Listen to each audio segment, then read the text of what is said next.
할렐루야. 오늘 벌써 12째 주일이 되었습니다.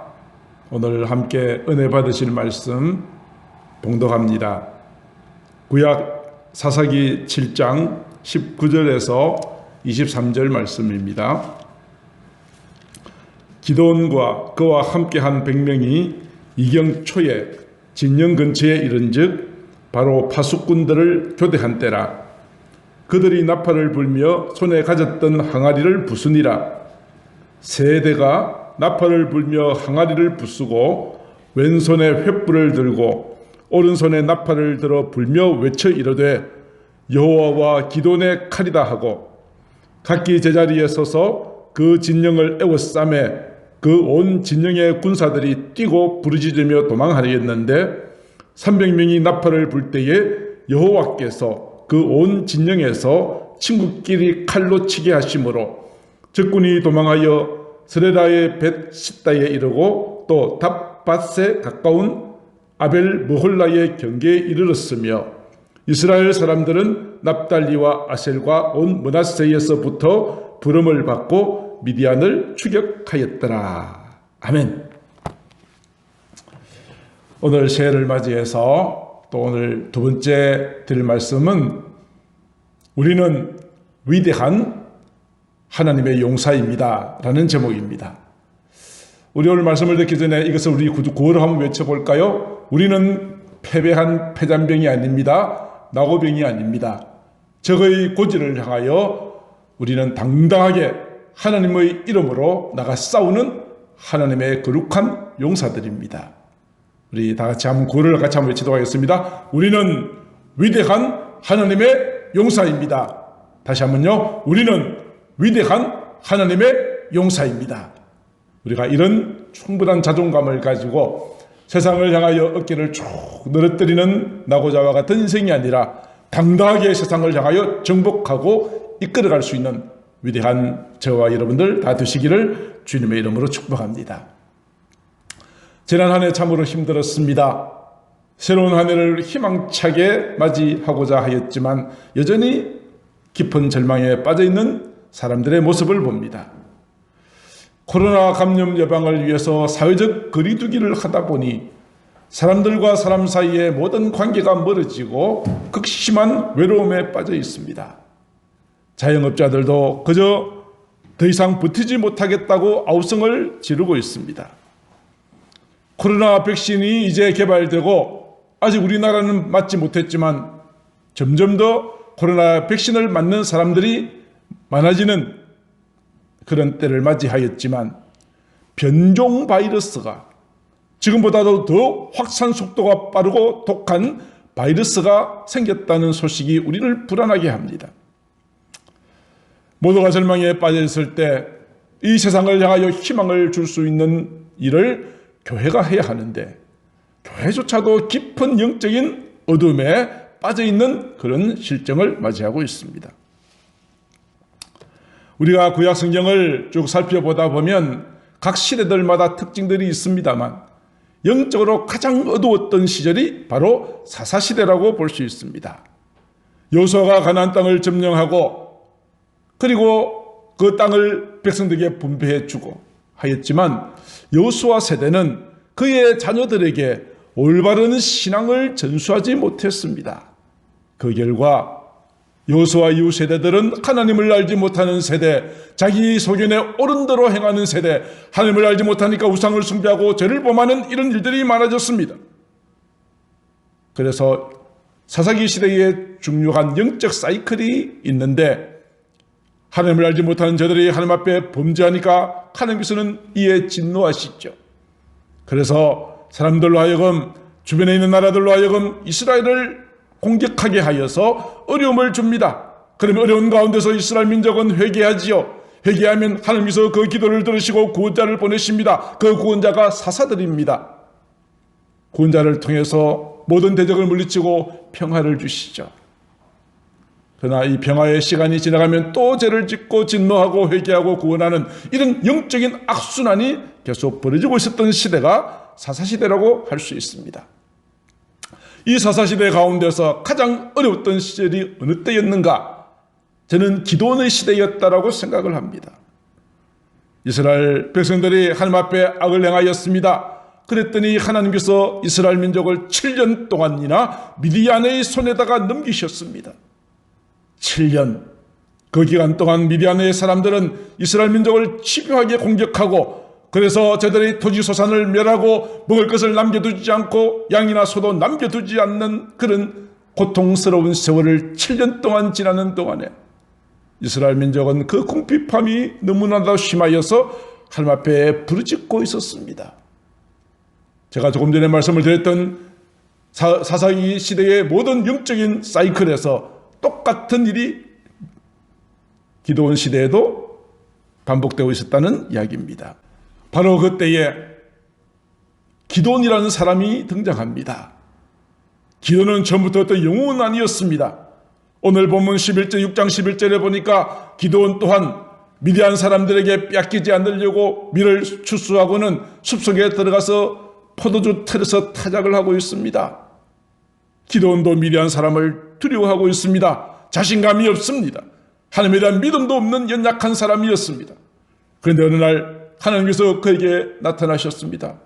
나타나셔서 기드온을 향하여 이렇게 부르십니다. 큰 용사여, 위대한 용사여. 이 기드온이 이런 호칭을 받을 만한 자격이 있다고 여겨지십니까? 그는 큰 용사라고 부르는 것이 어울리지 않아 보입니다.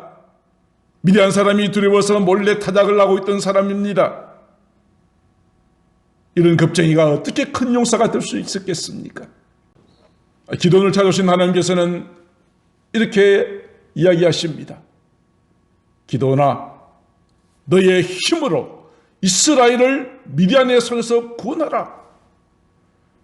이렇게 연약한 자가 어떻게, 자기도 미디안 사람을 두려워했던 기드온이 어떻게 미디안 사람들로부터 이 나라를 구원할 수 있겠는가? 기드온은 자신이 없었습니다.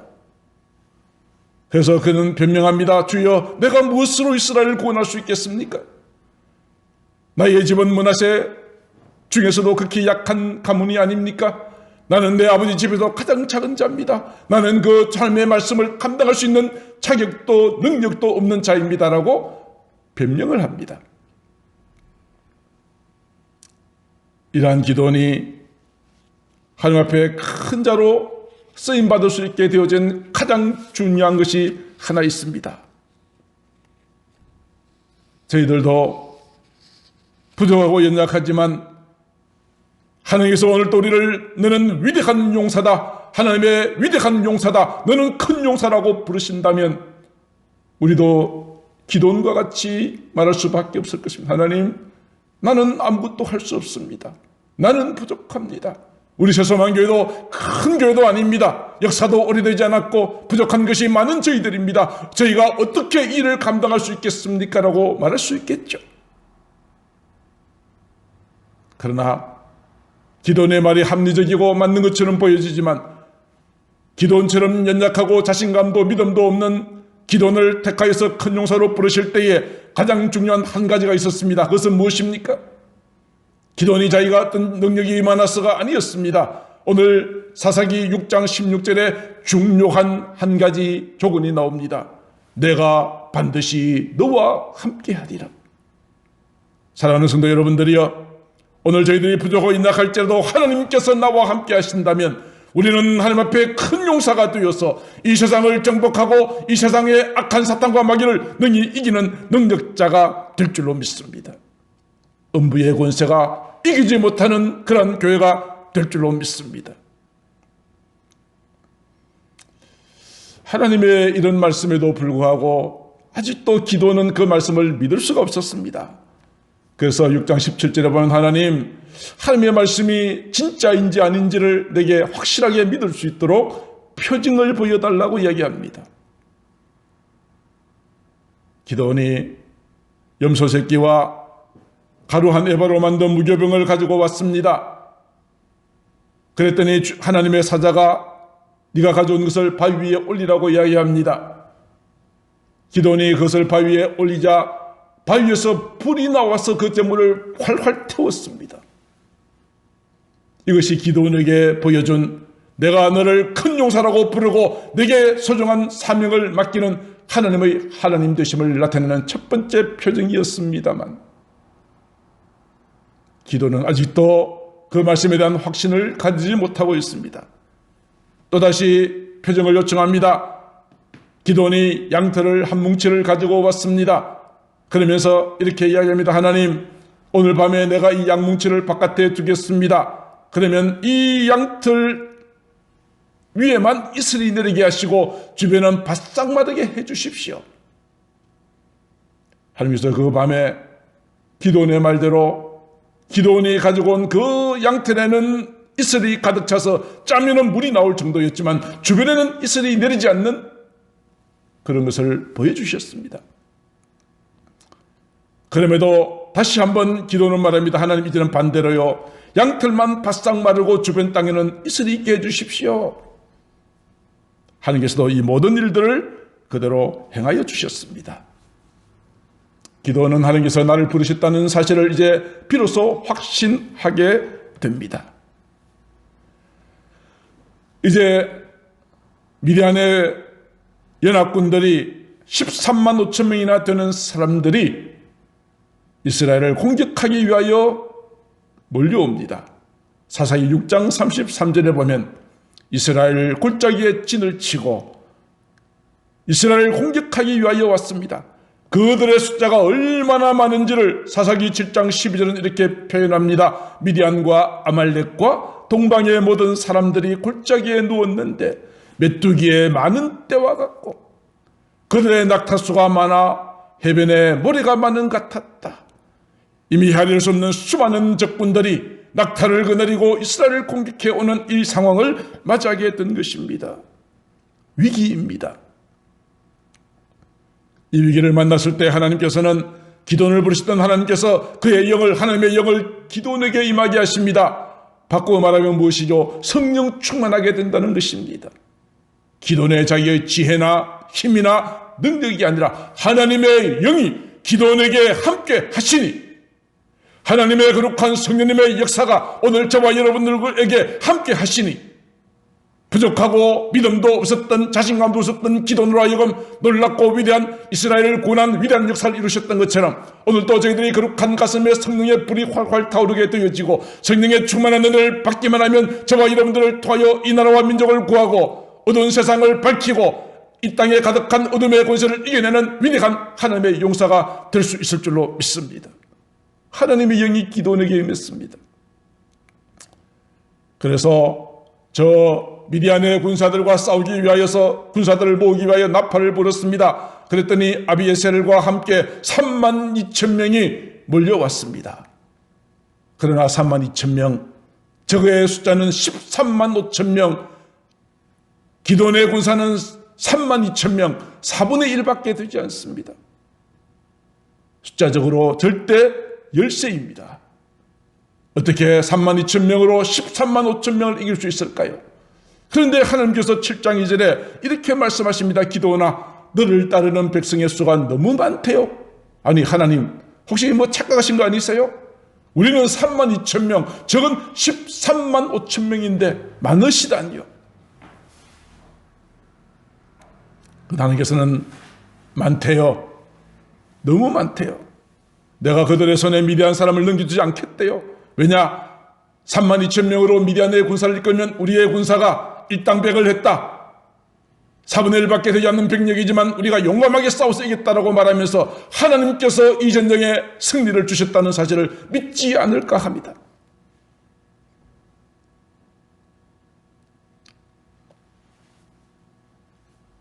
적의 4분의 1밖에 되지 않는 적은 병력이지만 하나님께서 많다 하시니 기도는 백성들에게 이렇게 말합니다. 여러분들 가운데 두렵거나 떠는 자가 있으면 집으로 돌아가도 좋습니다 라고 이야기를 합니다. 그랬더니 이 말을 듣고 돌아간 사람이 2만 2천 명. 그렇다면 남아있는 사람이 얼마입니까? 3만 2천 명에서 2만 2천 명이 돌아갔으니까 남아있는 사람은 1만 명밖에 안 됩니다. 3분의 2는 전쟁하러 나왔으나 무엇이 있었어요? 두려움이 있었어요.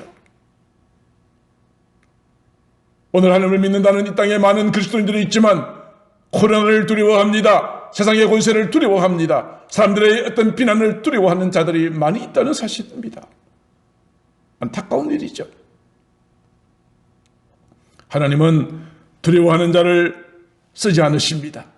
예수님께서도 그렇게 말씀하셨습니다. 어찌하여 무서워하느냐? 믿음이 작은 자여. 어찌하여 무서워하느냐? 주님이 내 인생의 배에 함께 타고 계시고 하나님이 나와 함께 하심에도 불구하고 두려워한다는 것은 나와 함께 하시는 그 하나님을 믿지 않는 것이니 하나님은 그와 함께 일하실 수가 없으신 것입니다. 여러분들 마음속에는 이러한 두려움이 없으십니까? 내게 어떤 어려움이 온다 할지라도 하나님이 나와 함께 하신다. 나 하나님께서 나를 버리지 아니하신다. 불꽃 같은 눈으로 나를 지키고 계신다는 믿음의 확신이 없으시다면 그런 사람을 어찌 하나님께서 쓰실 수가 있으시겠냐 이 말씀입니다. 요한계시록 21장 8절에도 그런 말씀이 있습니다. 두려워하는 자들, 이 자들은 믿지 않는 자들과 흉악한 자들과 살인자들과 음행하는 자들과 점술가들과 우상숭배자들과 거짓말하는 사람들과 똑같은 취급을 받습니다. 두려워하는 자들이 가는 결말이 무엇입니까? 사람을 살인하고 음행하고 점술을 행하고 우상숭배하는 자들과 똑같이 불과 유황에 타는 못에 던져지게 될 것이다. 와우!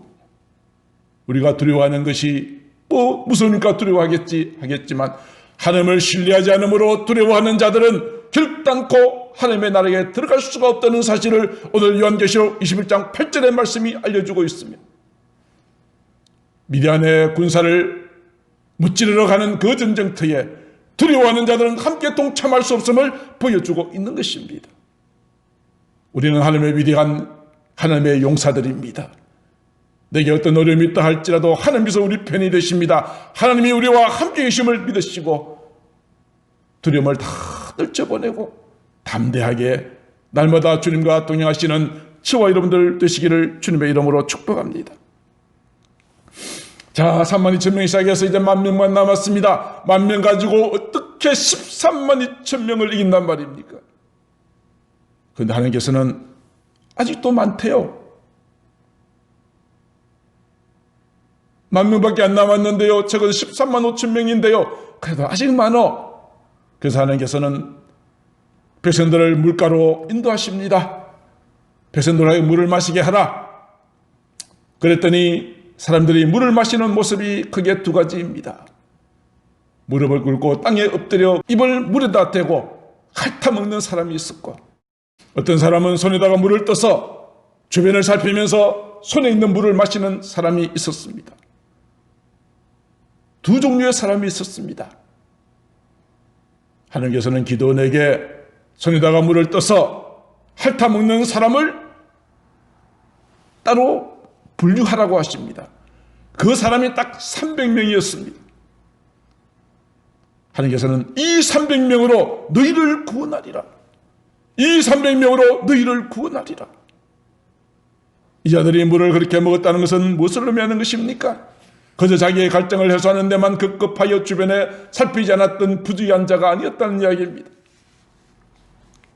언제 공격해 올지 모르는 적군에 대한 경계심을 가지면서 물을 마신 사람들입니다. 그러한 300명, 32,000명에서 시작하여 10,000명으로, 10,000명 가운데서 마지막 300명으로, 이 300명으로 하여금 너희를 구원하시겠다 말씀하셨습니다. 300명으로 135,000명의 미디안의 군대를 이긴다면 이는 결코 사람의 힘이나 군사의 수가 아니라 하나님께서 주신 승리임을 그들로 하여금 확신케 하기 위함이었습니다. 스파르타 전사 300인이라고 하는 영화가 있었습니다.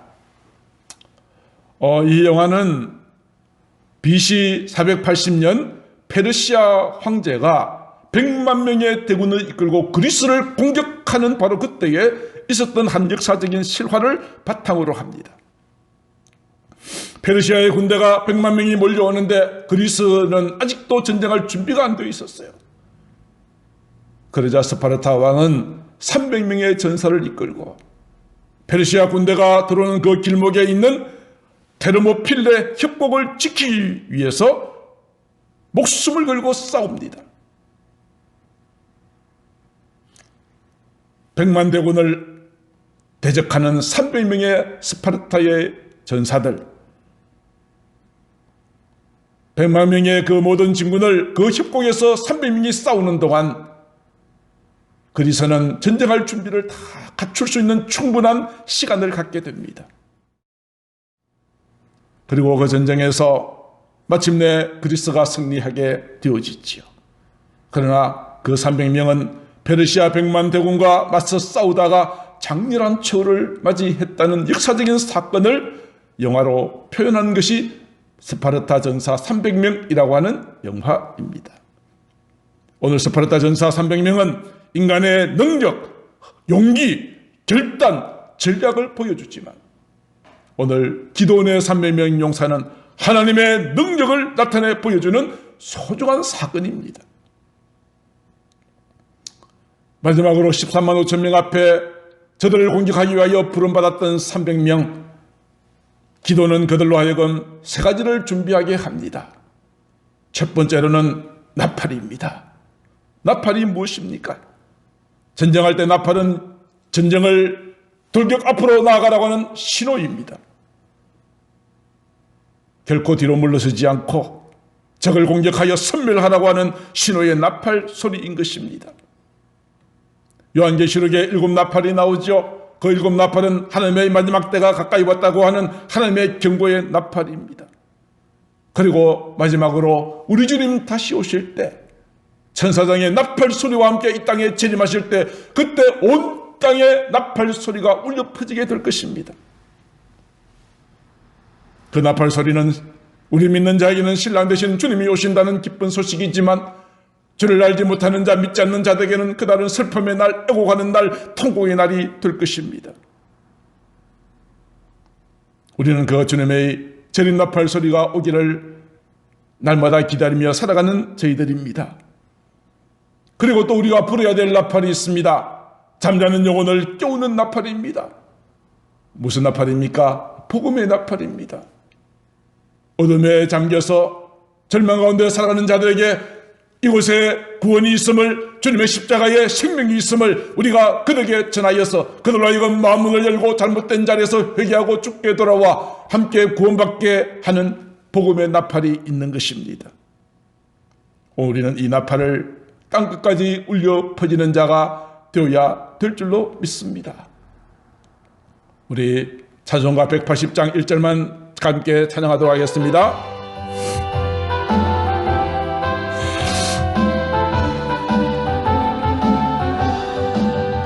하나님의 나팔 소리 전지진동할 때에 예수 영광 중에 구름 타시고 전사들을 세계 만국 모든 곳에 보내어 구원받은 성도들을 모으리.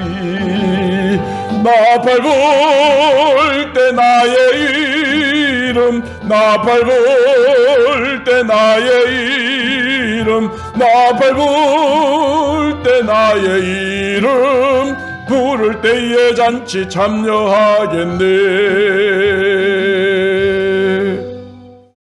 우리 주님께서 나팔 불고 다시 오시는 그날 저와 여러분들의 이름이 불려지고 주님께서 우리를 위하여 예비하여 놓으신 아름다운 천국에 들어갈 그날을 소망하면서 우리도 복음의 나팔을 땅까지 울려 퍼지는 잃어버린 그 영혼을 구원하는 뜨거운 구령의 열정으로 활활 타오르게 되기를 주님의 이름으로 축복합니다. 두 번째로 300명 용사가 가졌던 것은 무엇입니까? 빈 항아리라고 하였습니다. 이 항아리는 무엇으로 볼 수가 있겠습니까? 고린도 후서 4장 7절에 보면 이런 말씀이 있습니다. 우리가 이 보배를 질그릇에 가졌다. 이 보배라고 하는 것은 사도 바울이 말하는 보배는 예수 그리스도의 십자가 복음입니다. 이 보배를 질그릇에 가졌다. 이 질그릇은 무엇을 말하는 것일까요? 우리 육체를 말합니다. 우리는 흙으로 지어진 피조물이지 않습니까? 우리의 몸은 질그릇과 같은 존재입니다. 지그릇처럼 깨지기 쉽고 부족한 저희들 속에 무엇이 있다고요? 귀중한 보배가 있음을 사도 바울은 고린도후서 4장 7절에 말씀하고 있습니다. 그런데 오늘 기도원 용사들이 가지고 있는 이 빈 항아리 속에 무엇이 들어있습니까? 바로 횃불입니다. 횃불이 들어있습니다. 횃불은 무엇을 의미하는 것입니까? 횃불은 밤을 밝히는 빛입니다. 동시에 이 횃불은 기도의 횃불입니다. 이 횃불은 빈 항아리 속에 들어있었기 때문에 이 기도의 횃불이 어둠을 밝히는 빛으로 온 땅에 비춰지기 위하여서는 항아리가 깨어져야만 합니다. 항아리가 부서져야만 합니다. 오늘도 우리 속에는 기도하지 못하게 만들고 낙심하게 만들고 게으르게 하는 육체의 소욕이라고 하는 항아리가 있습니다. 오늘 이것이 하나님의 거룩한 말씀의 방망이로 부서져야 합니다. 깨어져야 합니다. 내가 죽어질 때 내 안에 그리스도가 사시고 이 육체의 모든 소욕이 깨어지는 순간 내 속에 감췄던 기도의 능력이 하나님의 승리의 역사가 온 땅에 펼쳐지게 되는 것입니다. 그러므로 우리는 마지막 때가 다가올수록 어떻게 하라고 그랬습니까? 지난 주일날 마지막이 때가 가까이 왔으니 너는 정신을 차리고 근신하여 기도하라. 우리가 기도의 횃불을 온 땅에 활활 피우는 순간 어둠과 절망에 빠지는 자들이 우리가 피운 그 기도의 횃불을 앞으로 몰려오는 역사가 있게 될 것입니다. 그들이 다시 한번 힘을 얻게 될 것입니다. 소망을 얻게 될 줄로 믿습니다. 이와 같이 저들은 약속을 하고 기도의 용사들이 밤중에 적의 진영 가까운 쪽으로 접근합니다. 밤중입니다. 미디안의 군사들은 깊은 잠에 빠져 있습니다.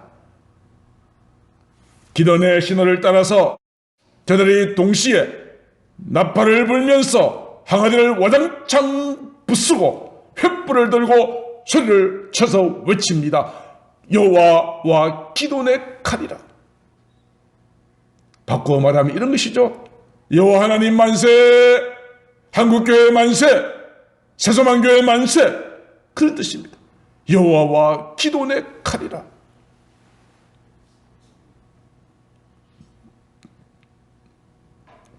저들은 나팔을 불면서 항아리 속에 있는 감추어졌던 횃불을 높이 들고 외쳤습니다.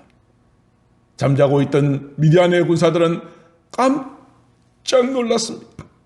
도대체 이게 무슨 소리인지 몰라서 황급하게 일어나서 막 도망을 쳐가는데 옆에 있는 사람이 적군인지 아군인지 분간이 되지 않습니다.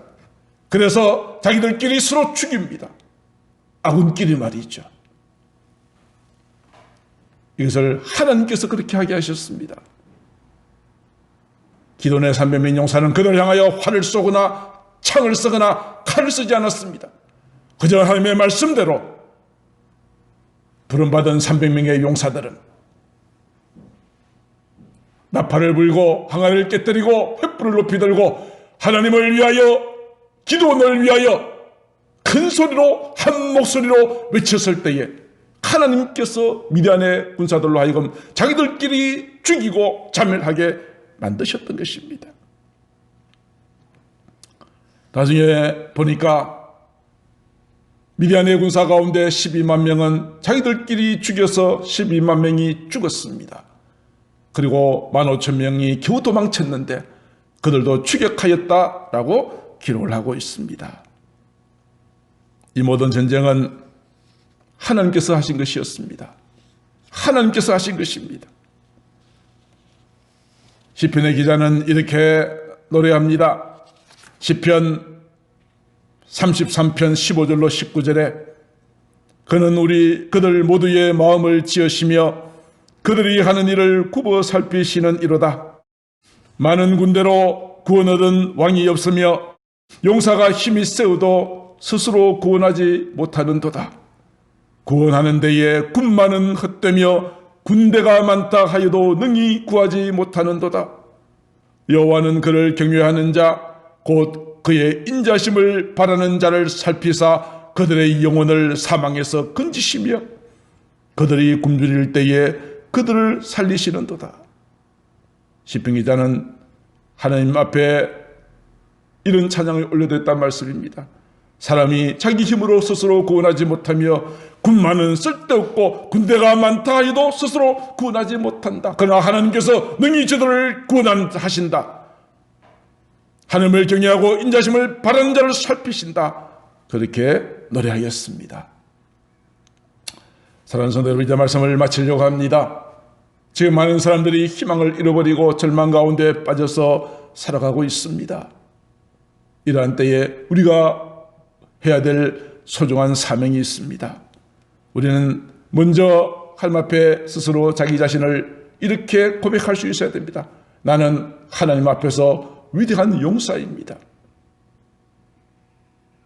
기도원 300명 용사처럼 두려워하는 자가 아닙니다. 내 손에는 나팔이 들려 있습니다. 내 육체 항아리 속에는 기도의 횃불이 들려 있습니다. 말씀과 기도를 가지고 이 세상을 향하여 담대하게 나아가겠습니다. 하나님은 나와 함께 하십니다. 하나님은 내 편이십니다. 우리는 반드시 승리하게 될 줄로 믿습니다. 저는 그렇게 기도합니다. 하나님, 저희 새소망 교회에 기도원의 300명 용사를 주시옵소서. 하나님을 믿음으로 어떤 어려움 앞에서도 두려워하지 않고 복음의 나팔을 불고 기도의 횃불을 높이 들어 어두운 이 세상을 밝히는 자가 되게 해주십시오. 미디안의 군대와 같이 수많은 원수마귀가 나를 공격해 온다 할지라도 하나님과 함께 이 거룩한 영적 전쟁에서 승리한 자가 되게 해주십시오. 이것이 오늘 저의 기도요. 여러분들도 동일하게 하나님 나로 하여금 기도원의 용사와 같은 훌륭한 믿음의 군사들이 되게 해주시기를 간절히 소망하시는 저와 여러분들 다 되시기를 주님의 이름으로 축복합니다. 기도드리겠습니다. 사랑하는 하나님 아버지, 지금 이 시대는 이스라엘 사사기 시대와 같이 온갖 죄악이 가득한 때입니다. 하나님을 알지 못하고 자기 소견에 오른 대로 하나님 앞에 범죄하면서도 내가 얼마나 큰 죄를 범하고 있는지도 깨닫지도 못하고 있습니다. 이러한 때 하나님께서는 이 땅에 많은 고난을 통하여 우리로 하여금 죄를 깨닫고 회개하고 주께 들어오기를 원하고 계십니다. 사랑하는 하나님 아버지, 미디안의 모든 군대와 같은 모든 위기 가운데서도 기도원의 300명 용사가 되었어 절망에 빠지는 사람들을 구원하며 그들에게 희망의 빛을 비춰줄 수 있는 거룩한 주의 백성들 되게 하여 주시옵소서. 하나님, 우리는 결코 패잔병이 아닙니다. 낙오자가 아닙니다. 하나님의 위대한 용사입니다. 주여, 저희에게 성령의 충만한 은혜를 주시고 담대함을 허락하여 주셔서 날마다 주님 안에서 위대한 승리를 주 앞에 올려드리는 저희들이 되게 하여 주시옵소서. 저희들을 통하여 이 나라와 민족을 구원해내는 귀한 일을 잘 감당해 나가는 저희들 되게 하여 주옵소서. 이 모든 말씀을 사랑이 많으신 우리 구주 예수님 이름으로 기도드리옵나이다. 아멘.